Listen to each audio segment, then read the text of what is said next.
My husband's secretary has been spending wildly with my credit card, and she even called me a useless housewife at a French restaurant. Furious, I froze that card, leaving her unable to pay the bill. The restaurant manager had her sent straight to the police station. When my husband found out, he quickly explained with a smile. She's new to the corporate world. She doesn't know the rules yet. I'll teach her a lesson. Later, on my birthday, my husband took me to that same French restaurant. After ordering a table full of expensive wine and dishes, he said he needed to step out to take a call. But I waited until nearly closing time, and he never came back. Just as I pulled out my card to pay, the restaurant manager told me, "Miss Serena, your credit card has been frozen." Frozen? This was the card Callum gave me. Before we left, he even took my card away, saying that since it was my birthday, he had to be the one to pay. I was so touched at the time, secretly congratulating myself for finding such a good husband. But now he's nowhere to be found, and he hasn't answered any of the dozens of calls I've made. If this card doesn't work, I'm going to be in serious trouble. The manager's expression shifted from respectful to impatient as he looked at me. "Miss Serena, do you have any other card you can use? Let me be clear. We don't allow people to dine and dash here. You knew that from last month, didn't you?" Of course I remembered. Last month, Callum's little secretary used the card he gave her to spend recklessly, and called me a useless trophy wife. Could it be? An ominous feeling crept up my spine, making me suspect this was Callum's way of getting revenge for his secretary. Just as that thought crossed my mind, I heard the sound of heels clicking outside. I quickly turned to look and saw Callum walking in with his arm around his secretary, who was glaring at me with pure hatred. Behind them followed a group of friends, all wearing expressions like they were about to watch a show. "Serena, don't you just love punishing people who can't pay their bills? Well, now you can experience firsthand what it's like when you can't pay." As soon as he finished speaking, the whole room erupted. I heard this Serena came from a poor family. She just got lucky that Mr. Callum took a liking to her. Now her own husband is here with his new flame to watch her humiliation. Ah, see that? This is what happens when you climb the social ladder, using just your pretty face. Exactly. How long can her youth and beauty last? When a rich man finds a younger, prettier girl, that's when her life of luxury comes to an end. I slowly clenched my fists, the rage from being humiliated boiling over instantly. Just as I suspected, Callum had set me up to get revenge for his secretary. Callum held Lily's hand and walked to the front, pulling out a chair to sit down. "Lily, don't worry. However Serena humiliated you that day, I'll make her pay back double." Lily's face lit up with delight, and she instinctively turned and kissed Callum on the lips. "Thank you, Callum." Then she looked at me with a provocative stare. "Serena, you're nothing but a pretty face. What gives you the right to freeze my card?" As soon as she finished speaking, she grabbed an expensive bottle of red wine and smashed it at my feet. Crash. Wine splashed onto my face, making me look even more pathetic. "Ah, you useless piece of trash. Now I have Callum to pay for me. I can smash as many bottles as I want and he'll cover it. But you're screwed." Callum also looked at me with mockery. "Don't glare at me like you want to kill me. If you have money, you can pay and leave." Ah, like she has any money to pay. Those dishes and the open bottles of wine add up to an amount that's way beyond her reach. She's always lived off Mr. Callum's money. Without him, she's nothing. To completely humiliate me, Callum stood up with a smile and swept his cold gaze across the room. "Anyone who dares to help Serena out of this situation is my enemy, and will be making an enemy of me." Everyone knew the Reeves family was the wealthiest in Manhattan. No one dared to offend Callum. A few business partners who had good relationships with me were about to stand up to help me out. But when they heard Callum's words, they quickly sat back down, afraid Callum would notice their movement. "See that? Mr. Reeves is serious. He loves his little secretary more than his wife. Right. I thought since they were legally married, Mr. Reeves was just angry for the moment. But this is real." With his threat, who would dare help Serena? I lost control in my anger and walked over to grab Callum's hand, demanding answers. "Callum, are you really going to humiliate me for this woman?" Callum slapped me across the face with his other hand. Slap? Yes. I couldn't believe it as I turned back to look at Callum. We'd been married for 3 years, and were known as a loving couple. He was the one who pursued me when I first came to Manhattan. At our wedding, he made vows, saying he would be loyal to me forever, never betray me, and love me with his life until the end of time. But now? It's only been 3 years and all those vows, all those beautiful memories, have been destroyed by his cold, cruel actions. Just like outsiders said, someone who married into a wealthy family based on looks has no dignity. Once a younger, prettier mistress appears by his side, the luxurious life of being a wealthy man's wife comes to an end. But Callum had no idea that when I willingly married him years ago, it wasn't for his family's money. It was because I loved him. Facing my bloodshot eyes, Callum pulled out a tissue and disdainfully turned to wipe the hand he'd just used to hit me. You knew I cared about that secretary, but you had to go and freeze her card. Serena, if you can't pay the bill next, I'll have the manager strip you naked and make you run out of this restaurant. As soon as he said this, the whole room cheered, everyone staring at me with mocking and greedy eyes. Mr. Reeves is really willing to go this far. For his new lover, he's making his own wife strip naked. Right. Soon she won't be his wife anymore. Looks like after tonight, Serena will be kicked to the curb. Let's stop talking and just watch the show. The middle-aged wealthy men looked at me with amusement and mockery. TSK, I want to see if she has a good body. My face burned with the fire of humiliation. Before we left, Callum took all my cards, making me let my guard down. All I had left was this expensive designer dress I was wearing. I had no money to pay the bill. And my phone had died. I realized now that Callum had planned all of this. It's getting late, Serena. The restaurant is waiting for you to pay so they can close. Don't tell me you can't pay. What are we going to do? If you can't pay, you'll be detained and sent to the police station. Oh wait, isn't that what you did to me? Lily pulled out a cigarette, put it in her mouth, lit it, and started smoking. She didn't forget to blow the smoke in my face, her arrogant expression making me unable to resist raising my hand to swipe at her.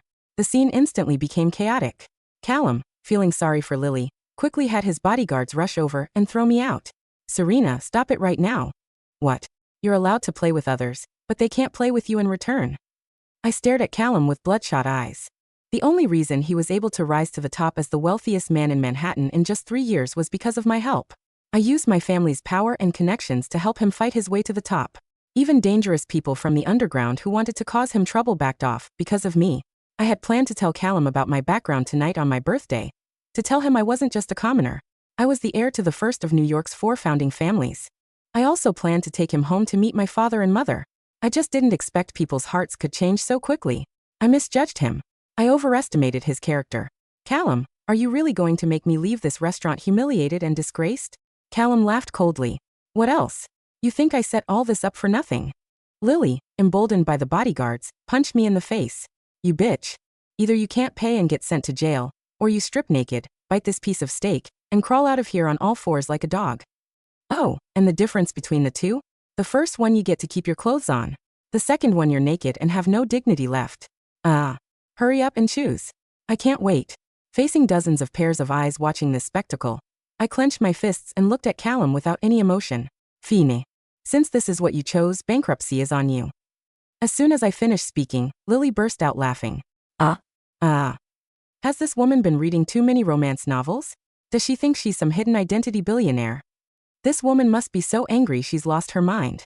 Callum also glared at me angrily. He thought I was lying too. He casually picked up a plate of food and threw it at me. Stop your delusions about making the Reeves family go bankrupt. You. As if. Think about how you're going to solve your current problem. Manager. The manager understood and immediately walked over with security guards, speaking to me coldly. Miss Serena, will you be paying cash or having someone pay for you? Out of professional courtesy, the manager still didn't humiliate me completely. I scanned the entire room and finally looked at a business partner I'd worked with before. We met when I was negotiating projects on behalf of the Reeves family. I walked toward her. As soon as she saw me coming her way, she quickly stood up and backed away. Serena, don't come near me. I don't dare pay for you. Don't be afraid. I'm not asking you to pay for me. I just need to borrow your phone. Can I? I just need to make one call to have a friend bring money over to pay the bill. This woman is still acting. Who in Manhattan would dare bring money over to help you pay? Go ahead and call. We'll give her another half hour. If time runs out and she still can't pay, I'll have these fat old men strip her naked. What a billionaire has used must be good quality, right? The business partner, Mrs. Vanderbilt, hesitated. She looked at Callum, whose eyes were narrowed in warning, then back at me. There was a flicker of pity in her gaze, or perhaps fear. But in the end, she slid her phone across the table. Make it quick, she whispered, her voice trembling. I picked up the phone. My hands were shaking, not from fear, but from the adrenaline of pure, unadulterated rage. I dialed a number I hadn't called in 3 years. A number I swore I would only use if my life depended on it. It rang once. Twice. Hello. A deep, gravelly voice answered. It was a voice that commanded boardrooms and silenced generals. My father. Dad. I said, my voice surprisingly steady. It's Serena. There was a long silence on the other end. Then a sharp intake of breath. Serena? Where are you? Are you okay? I'm at Le Jardin, I said. I need you to come pick me up. And bring the black card. The black card. My father's tone shifted instantly from concern to steel. He knew what that meant. It meant war. Is it him? Is it Reeves? Yes. I'm 10 minutes away. I was just leaving a meeting at the plaza. Hold on, sweetheart. The cavalry is coming. The line went dead. I handed the phone back to Mrs. Vanderbilt. Thank you. Callum laughed, a harsh, grating sound. Calling your dad? What's he going to do? Sell his kidney to pay for your appetizer.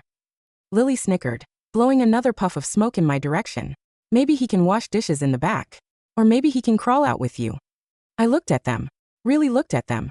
The man I loved was gone, replaced by this cruel stranger. And the woman clinging to him was nothing but a parasite feeding on his ego. You have 10 minutes, I said quietly.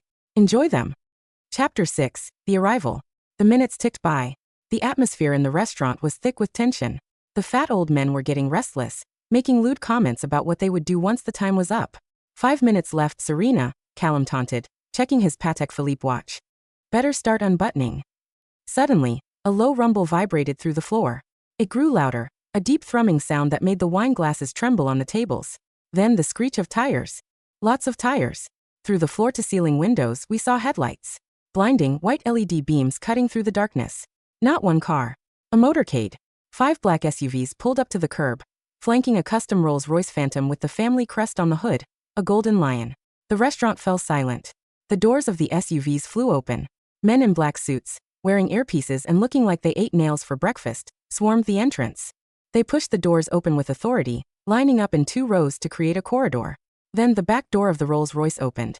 An older man stepped out. He was tall, with silver hair and a presence that sucked the air out of the room.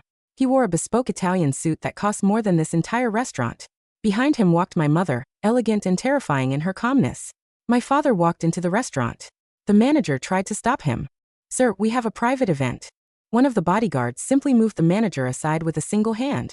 My father stopped in the center of the room. He looked around, his gaze landing on Callum, then on Lily and finally on me. He saw the wine stains on my dress, the bruise on my cheek. His eyes went cold. It was the look he gave before destroying a competitor. Serena, he said, his voice echoing in the silence. Come here. I walked over to him. He wrapped his arm around me, shielding me from the room. My mother rushed over and wiped my face with a silk handkerchief, her eyes filled with tears of fury. Who did this? My father asked, his voice low and dangerous. I pointed at Callum. And him. I pointed at the manager. And her. I pointed at Lily. My father nodded. He turned to his assistant, who was standing behind him with a briefcase. Buy it, my father said. Sir, the assistant asked. The restaurant. Buy it. Now. Yes, sir. The assistant pulled out a tablet and started typing furiously. Callum stood up, trying to regain control. Who do you think you are? You can't just walk in here and... I am Jonathan Vandermeer, my father interrupted, his voice booming. Head of the Vandermeer Group. And you, boy, have just made the biggest mistake of your life. The room gasped. The Vandermeer Group. The shadow empire that owned half of New York's real estate, shipping lines, and tech firms. The family that made the Reeves look like paupers. Callum's face went white. He knew the name. Everyone knew the name. Vandermeer, he stammered. But Serena said she was poor. I never said I was poor. I corrected him, stepping forward. I said I wanted a simple life. I wanted to see if you loved me for me. Clearly, I got my answer. The assistant looked up from the tablet. Transaction complete, sir. You are now the owner of Le Jardin. My father smiled. It wasn't a nice smile. Manager, my father said. The manager was trembling. Why, yes, sir. You're fired. Get out. And take your staff with you. Except for the chef. I like the soup. The manager scrambled to leave. My father turned to the security guards. Lock the doors. No one leaves until my daughter is satisfied. The room erupted in panic. The wealthy men who had been mocking me were now frantically trying to call their lawyers, their wives, anyone. Callum tried to bluff. You can't hold us here. This is kidnapping. It's a private party, my father said smoothly. And you're the entertainment. I walked over to the table where Callum and Lily were sitting. Lily was cowering behind Callum, her cigarette forgotten. You wanted me to pay the bill? I asked. I pulled the black card from my father's assistant. I tossed it onto the table. Swipe it. For everything. The wine. The food. The broken glass. The cleaning fee for my dress. I looked at Lily. And add a tip. For the show. Lily didn't move. Do it. Callum hissed at her, realizing his precarious position. Lily reached for the card with shaking hands. Actually, I said. I changed my mind. I picked up a bottle of red wine, a 1982 Petrus that cost $5,000. You like smashing bottles, don't you, Lily? I poured the entire bottle over her head. The dark red liquid soaked her white dress, running down her face like blood. She screamed. Now, I said to Callum. You said you'd strip me naked if I couldn't pay? Callum swallowed hard. Serena, please. It was a joke. I was drunk. I didn't mean it. Funny, I said. You didn't look drunk when you slapped me. I turned to my father's bodyguards. Strip him. No. No. Callum shouted as two massive guards grabbed him. Serena, I'm your husband. I love you. You loved my obedience, I said. You loved my silence. But you never loved me. Within seconds, Callum was stripped down to his boxers, shivering in the middle of the restaurant. The mighty CEO of Reeves Enterprises, reduced to a trembling mess. I turned to the room. To the men who had laughed. Who wants to take a picture? I asked. Phones whipped out. Flashes went off. Callum tried to cover his face, but it was too late. By morning, this would be on every tabloid cover in the country. We left them there. My father drove me home. To the Vandermeer estate in the Hamptons, not the cold penthouse I shared with Callum. The next morning, the war began. My father didn't just buy the restaurant. He initiated a hostile takeover of Reeves Enterprises. He called in favors from banks, suppliers, and unions. Within 48 hours, Callum's stock plummeted by 60%. His loans were called in. His partners abandoned him. I filed for divorce. My lawyer, a shark named Jessica who terrified even judges, presented Callum with a file thick enough to kill a man. Adultery, emotional abuse, financial misconduct, which my father's team uncovered during the takeover. Callum signed the papers without reading them. He had no fight left. Lily tried to sue me for assault. The case was dismissed before it even reached a courtroom. My mother ensured that Lily was blacklisted from every reputable company in the city. Last I heard, she was working at a dive bar in Jersey. 6 months later, I was sitting in my new office. I had taken over the charitable arm of the Vandermeer Group. I was building shelters for domestic abuse survivors. My assistant buzzed me. Ms. Vandermeer? There's a man here to see you. He says he's your ex-husband. I paused. Send him in. Callum walked in. He looked terrible. His suit was off the rack, his hair graying at the temples. He looked 10 years older. Serena, he said, his voice hoarse. Mr. Reeves, I corrected. What do you want? I wanted to apologize, he said. I lost everything. The company. The house. My reputation. You lost those yourself, I said. I just sped up the process. I miss you, he whispered. Not the money. You. The way you used to make coffee in the morning. The way you listened to me. I looked at him. I searched for any feeling in my heart. Anger, pity, love. There was nothing. Just a hollow indifference. You don't miss me, Callum, I said. You miss the reflection of yourself you saw in my eyes. The man who thought he was a king because he had a queen who served him. But the queen is gone. And the king is naked. I pressed the button on my desk. Security. Escort Mr. Reeves out. Serena, please, he begged as the guards took his arms. Give me another chance. I gave you 3 years, I said. You spent them all. Epilogue. 2 years later. I was at a gala at Le Jardin, my restaurant now. It had been renovated, light and airy, filled with flowers. I was wearing a red dress. Not the one stained with wine, but a new one, bold and fierce. A man approached me. He was handsome, with kind eyes and a smile that didn't look like a sneer. He was a doctor I had met through the foundation. Serena, he asked. Would you like to dance? I looked at my father, who was watching from a nearby table, raising a glass to me. I looked at my mother, who was laughing with friends. I looked at the man. I'd love to, I said. As we walked onto the dance floor, I realized something. I wasn't the girl who needed saving anymore. I wasn't the trophy wife or the secret heiress. I was Serena Vandermeer. And I was just getting started.